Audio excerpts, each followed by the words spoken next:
चलो बेटा, constraint relation निकालने का एक आसान सा मेथड करते हैं आज, जिसका नाम है पावर मेथड, जो क्या बोलता है F dot V is always zero, summation of F dot V is always zero. अब यहाँ पे एफ कौन है, टेंशन, वी कौन है, वेलोसिटी, तो summation of T vector dot V vector is equal to zero. ये है मेरा पावर मेथड।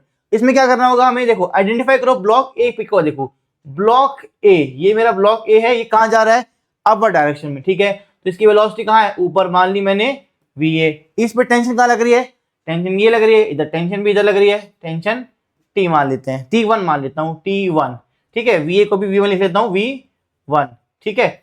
अब देखो ब्लॉक बी को, देखो ब्लॉक बी कहाँ जा रहा है, ब्लॉक बी नीचे जा रहा है, तो वेलोसिटी को V2 मान लेता हूँ, ब्लॉक बी की वेलोसिटी को V2 मान लेता हूँ। टेंशन कहाँ लग रही है, टेंशन लग रही है इसके ऊपर टेंशन T2। तो यहाँ पर T1 और V1 में क्या एंगल है, 0 डिग्री, T2 V2 में क्या एंगल है, 180 डिग्री। पावर मेथड लगाऊंगा, summation of T dot V is equal to 0, तो क्या हो जाएगा, T1 V1 cos 0 plus T2 V2 cos pi is equal to 0। तो यहां से क्या आ जाएगा, T1 V1 is minus T2 V2 minus T2 V2 is equal to 0। T1 V1 is equal to T2 V2। ये मेरा रिलेशन आ गया है। अब मुझे चाहिए relation between T1 and T2।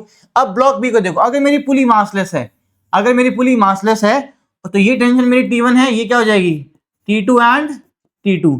उस केस में क्या हो जाएगा मेरा, T1 is equal to twice of T2, T1 is equal to twice of T2। इसको यहां डाल देंगे हम लोग, तो क्या ये रिलेशन था, T1 V1 is equal to T2, T2 is sorry, ये T2 आ जाएगा, V2 T1 is equal to twice of T2 है यहाँ से, ठीक है।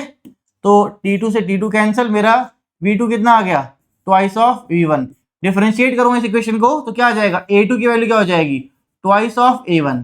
जो रिलेशन दो ब्लॉक्स की वेलोसिटी में होता है, सेम रिलेशन एक्सेलरेशन में होता है, सेम रिलेशन डिस्प्लेसमेंट में होता है, ठीक है। तो ये है हमारा power method, easy method to find relation between acceleration of block A and B. Thank you.